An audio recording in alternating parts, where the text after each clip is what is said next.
Bom dia. Vamos lá, vamos começar a nossa aula de hoje, certo? Vou apresentar a tela para vocês aqui para a gente discutir o assunto, certo? De hoje. Vamos lá. O assunto de hoje é regionalização, certo? Do Brasil. Aí a gente vai ver as regionalizações do Brasil, as formas, né? Então, vamos primeiro conceituar esse termo regionalização, certo? Vamos lá. Cada uma das partes de um território tem necessidade distinta quanto à sua gestão, pois as atividades exercidas em cada uma delas dependem de infraestruturas e investimentos diferentes. O mesmo ocorre com a população que habita esses lugares. Ela também depende de uma atuação atenta dos gestores para ter suas distintas necessidades atendidas. Então, para aperfeiçoar essas necessidades que a sociedade necessita, certo? Para aperfeiçoar a gestão do território, é possível regionalizá-lo, de acordo com determinados critérios, isto é, delimitar áreas que reúnem características semelhantes em relação ao critério adotado.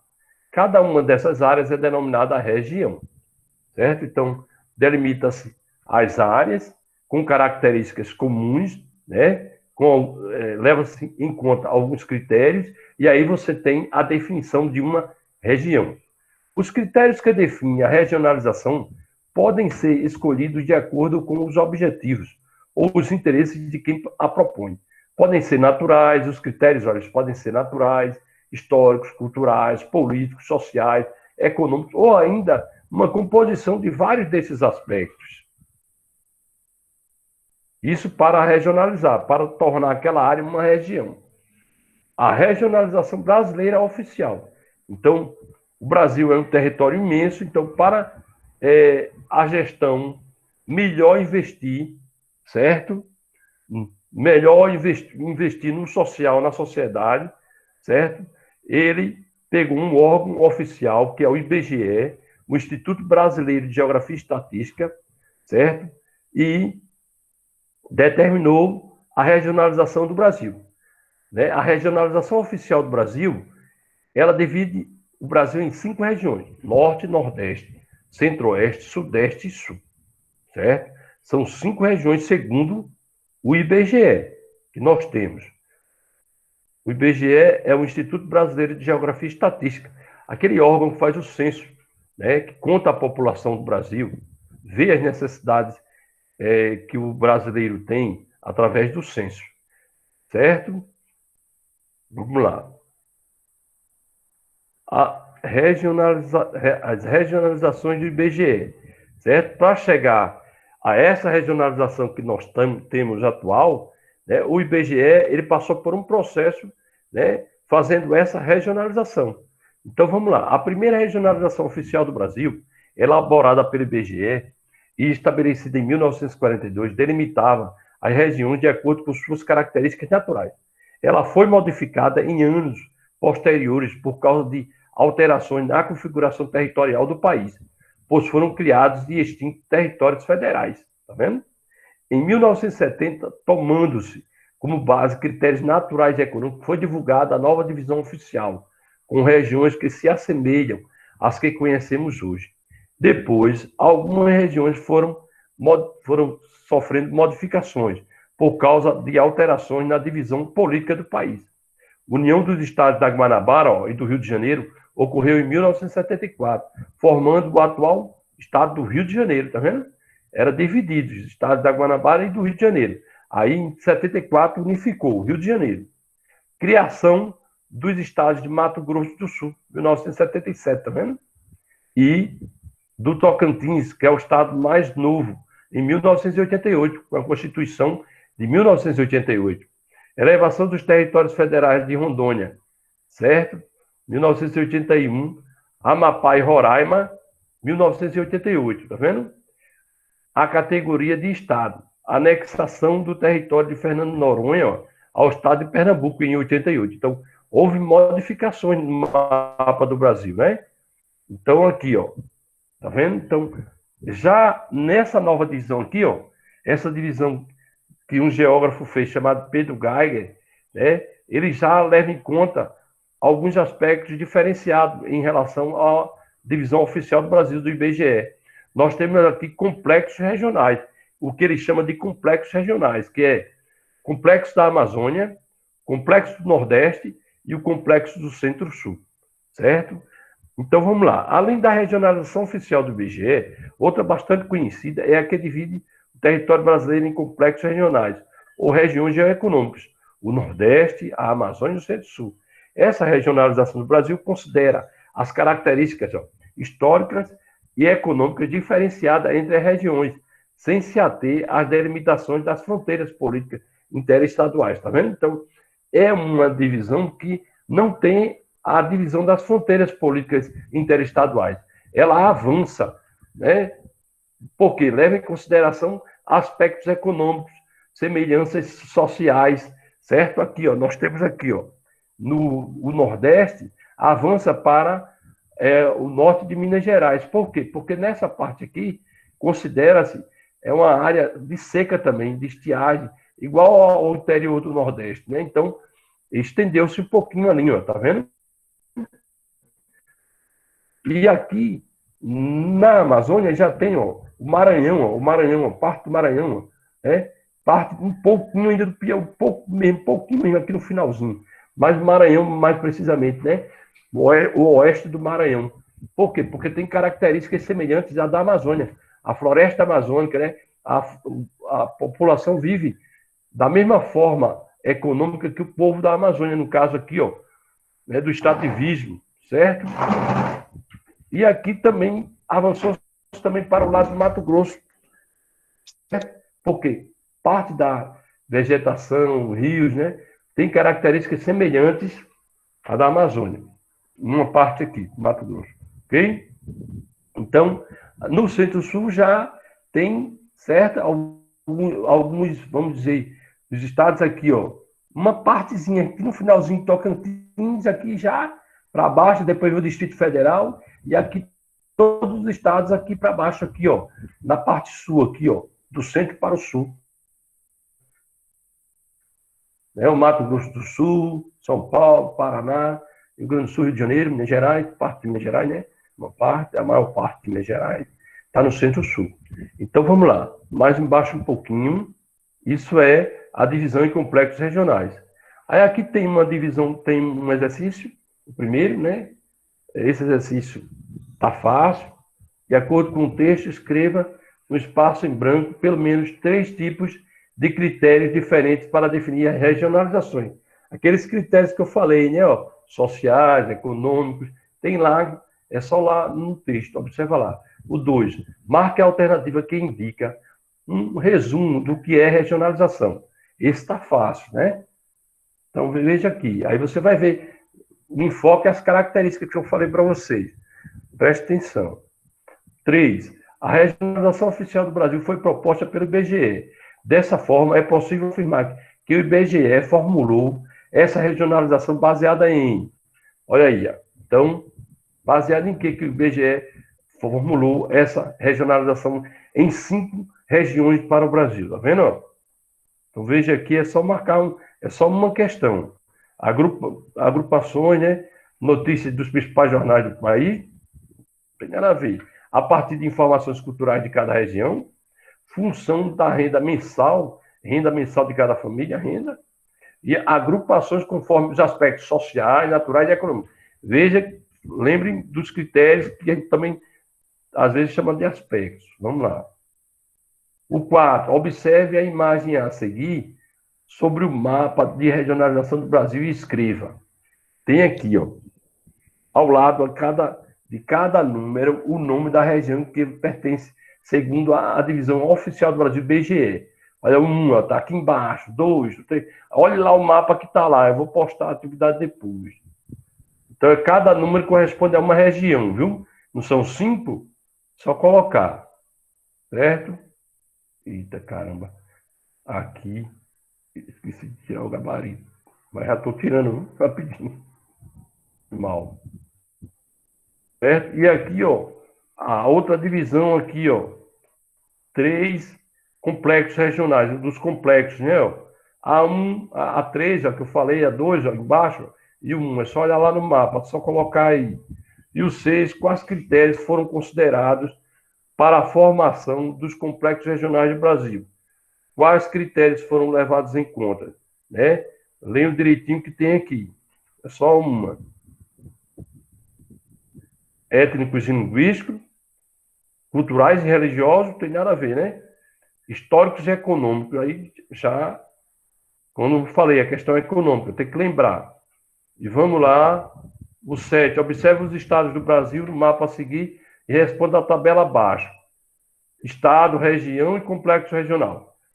Então, na divisão do IBGE, São Paulo está em qual região? É? A região que? Sul, Sudeste, Norte, Sul, Nordeste. Calma, Sul é lá embaixo. Tem Sul, Sudeste, Nordeste, Norte e Centro-Oeste, segundo o IBGE. Aí essas 5 regiões. Aonde é que está o São Paulo? Tá aqui, presta atenção no mapa lá em cima também. E em complexo regional, ela está onde aqui, ó? Que é um complexo bem grande aqui embaixo, né? Aí você vai dizer se é Centro-Sul, se é Nordeste ou Amazônia em complexo regional, certo? São 3. Pará, a mesma coisa, vai olhar lá qual vamos dizer, a região que o Pará está, segundo o IBGE, que é essa primeira coluna aqui. A segunda, complexo regional, onde o Pará está. Será que não está aqui em cima, ó, no complexo? Quais complexos? São 3, Amazônico, Amazônia, Centro-Sul ou Nordeste? Você vai dizer. Pronto, está fácil, é só fazer, viu? E vamos para a semana 10 agora, que fecha o mês. A gente está fechando esse mês aqui, ó. População. Vamos falar um pouquinho sobre os aspectos demográficos e sociais Brasil. Primeiro, vamos ver aqui, população absoluta. Em 2017, a população absoluta, o total do Brasil, passava de 207 milhões, tá vendo? De habitantes, o que fazia do país o quinto mais populoso do mundo, o Brasil. 207 milhões de habitantes. A tendência para os próximos anos é de que esse número continue aumentando, mas de uma forma menos acelerada. A densidade demográfica. O Brasil apresenta baixa densidade demográfica, cerca de 24 habitantes por quilômetro quadrado, tá vendo? Então, o Brasil é pouco povoado, né? O Brasil é um país populoso, uma população absoluta de mais de 200 milhões de habitantes, mas pouco povoado porque a população está mal distribuída. 24 habitantes por quilômetro quadrado, tá vendo? Porque é muita terra. O Brasil é um país de dimensão quase que continental. Apesar de possuir uma grande população absoluta, seu território é bastante extenso, que resulta numa baixa densidade. Foi o que eu falei agora. É considerado, assim, um país pouco povoado. De modo geral, a densidade demográfica no Brasil é maior nas áreas próximas ao litoral, tá vendo? Próximo ao litoral, esse vermelho aqui, ó, é uma densidade demográfica intensa, maior. Quando vai para a parte interiorana do Brasil, ó, vai diminuindo o vermelho, indicando pouco povoamento. Note que, de modo geral, quanto mais nos deslocamos ao interior do país, menor será o número dessas cidades, com mais de 10 mil habitantes. Vale lembrar que a população brasileira se concentra na região sudeste, com 80 milhões 364 mil 410 habitantes, enquanto no nordeste abriga o quê? 53 milhões e 81 mil 950 habitantes e o sul cerca de 27,3 milhões. Natalidade e mortalidade. Vamos lá, pessoal. Estou rapidinho porque a hora está avançando. O crescimento natural vegetativo de uma população é determinado pela diferença entre as taxas de natalidade e de mortalidade. A taxa de natalidade já está dizendo, nascidos, né? Representa o número de nascimentos em cada grupo de 1.000 habitantes em determinado período, tá vendo? Assim, uma taxa de natalidade de 4 por 1.000, lê-se 4 por 1.000, indica que houve 4 nascimentos para cada 1.000 habitantes. A taxa de mortalidade representa o número de óbitos em cada grupo de 1.000 habitantes. Né? Mortalidade tem a ver com morte, óbitos, né? Cada grupo de 1.000 habitantes em determinado período. A taxa de mortalidade infantil refere-se somente ao óbito de crianças com até 1 ano de idade por 1.000 nascidos vivos, tá vendo? Quando a população de um país cresce, significa que a taxa de natalidade é superior à de mortalidade, descontados os movimentos migratórios. Então, a população cresce, a taxa de natalidade, é claro, é superior à de mortalidade. Então, aqui tem um gráfico mostrando a evolução, né, da população brasileira, do crescimento populacional, certo? E o crescimento natural da população brasileira. Né? Vamos lá. Que é justamente a diferença da taxa de natalidade e de mortalidade. Então, quanto maior a natalidade, então o crescimento natural ele vai subindo. Crescimento populacional. Nas últimas décadas, a popularização de métodos anticonceptivos, né? O aumento da participação das mulheres no mercado de trabalho. A mulher hoje está trabalhando mais, estudando mais, então tem menos tempo para assim procriar, como se diz, né? A taxa de fecundidade dela diminuiu por conta disso. Vou voltar lá então, calma. Então vamos lá, porque eu pensei que tinha gente querendo entrar, certo? Então a mulher está trabalhando mais, certo? E está tendo menos filhos, certo? E também os métodos anticonceptivos, os anticoncepcionais, que é o DIU, forma de evitar filhos, certo?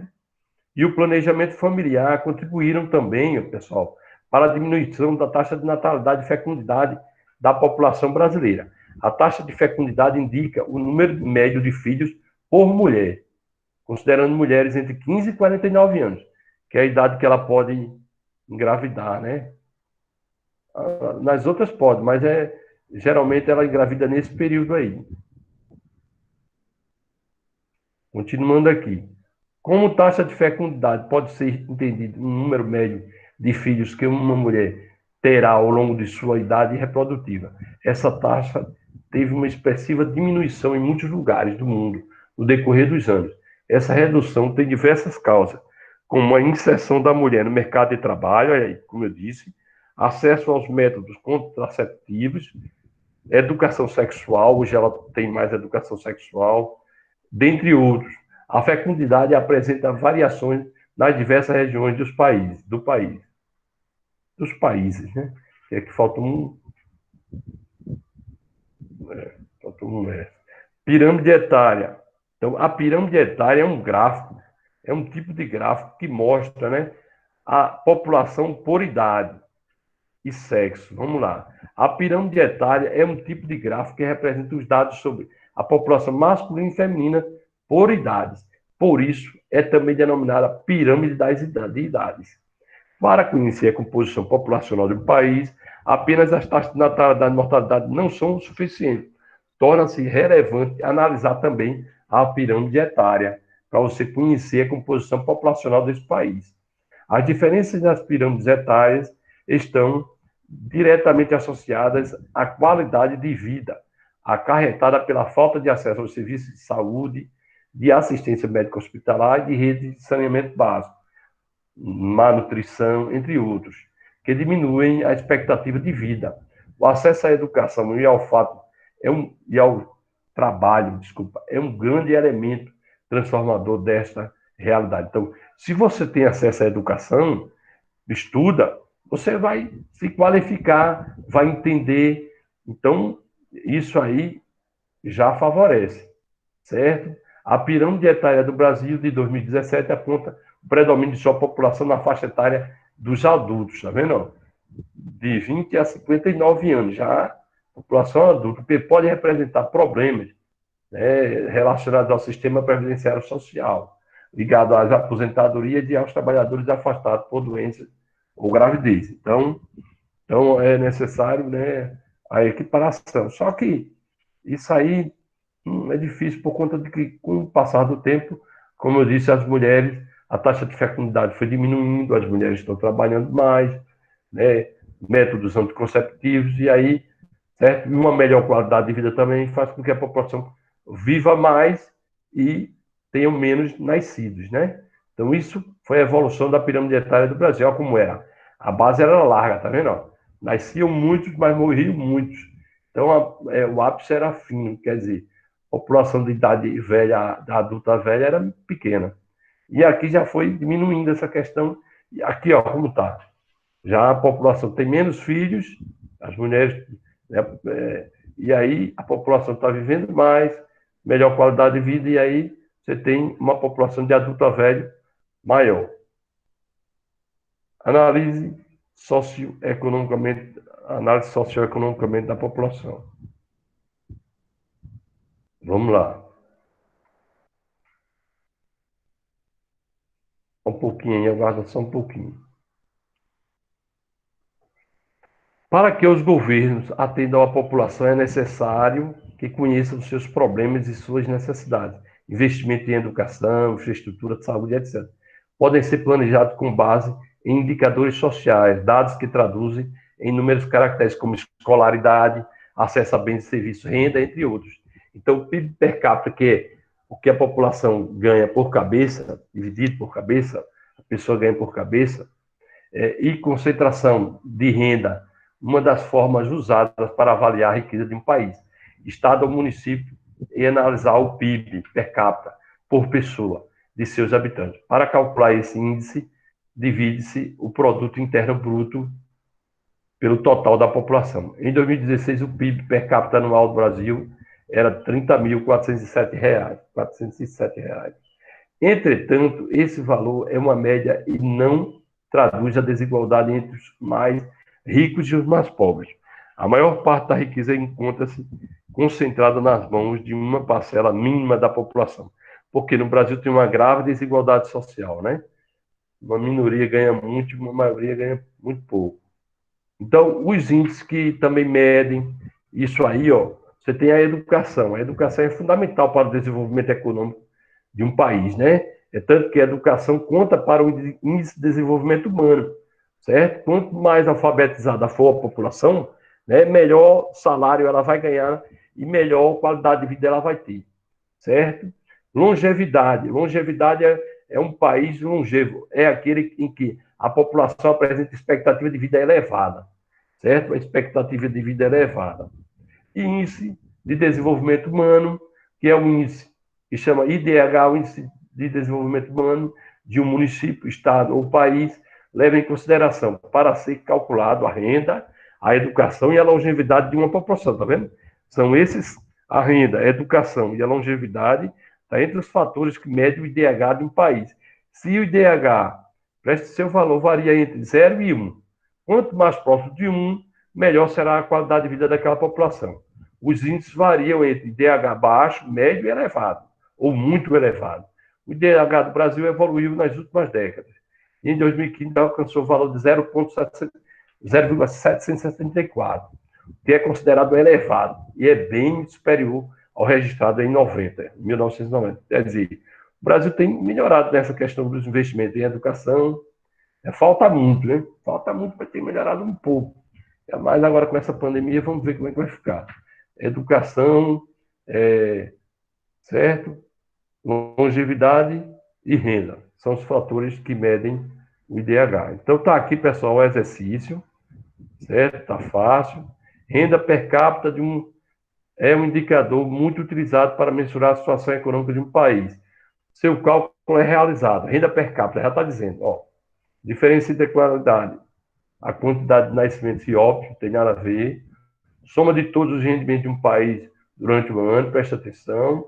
Divisão da renda nacional pelo número de habitantes em um determinado país. Soma de todas as riquezas de um país em um determinado ano. Tem que sempre lembrar dos habitantes. É só marcar, tá fácil isso aqui. PNB é o Produto Nacional Bruto, né? Lá ele colocou o PIB, mas isso aqui tem problema. Bora lá. 2. Após analisar a distribuição da população por sexo, segundo os grupos de idade, 2010, pirâmide etária do texto aí, ó. Responda. Nas 2 últimas décadas, o governo federal vem propondo ações no sentido de promover alterações das regras da Previdência Social, como uma resposta às transformações na composição etária da população brasileira, que se manifesta mais diretamente na pirâmide etária brasileira, nas seguintes iniciativas: na redução no número da população idosa. Como é que ela se apresenta hoje, a pirâmide etária brasileira? Redução do número da população idosa, aumento considerável da população idosa, olha aí, redução do crescimento vegetativo. Então, essa está fácil. De estagnação nas taxas de natalidade e mortalidade. Então, veja lá, é só olhar que eu falei lá, né? Na questão aqui. Peraí, deixa eu só subir um pouquinho aqui. Certo? Redução do número da população idosa, aumento considerável da população idosa. Então, vocês vão ver lá a pirâmide etária, a última que a gente analisou, né? Do Brasil lá, que está lá no canto, que eu falei. Né, a população idosa também destaquei. 3. Análise de gráfico. A taxa de fecundidade, aí, tem uma análise de gráfico aqui, ó. A taxa de fecundidade do Brasil apresentou alterações ao longo das décadas, como mostra o gráfico a seguir. Podemos afirmar que essa redução é um resultado da, aí está fácil, elevação das taxas de desemprego da população feminina, inserção da mulher no mercado de trabalho, ó, e do acesso aos métodos contraceptivos. Esse está facílimo 2. Certo? 3. Aumento da renovação da população economicamente ativa. E todas as afirmativas estão corretas. Então, vocês vão analisar 1, 2, 3 e 4, marcar só um. Um dos principais indicadores para avaliar a desigualdade nos países é o IDH. No seu cálculo, leva-se em consideração quais indicadores? Esse está fácil, aqui embaixo. Quais indicadores? Aí vocês vão lá no texto, né? Ó. São 3 indicadores, né? Lá, né? Ó. Um deles vou dar o toque, educação. Aí tem os outros 2. Ok, pessoal? Deixa eu terminar agora aqui. Vou fechar aqui, peraí. Vamos lá.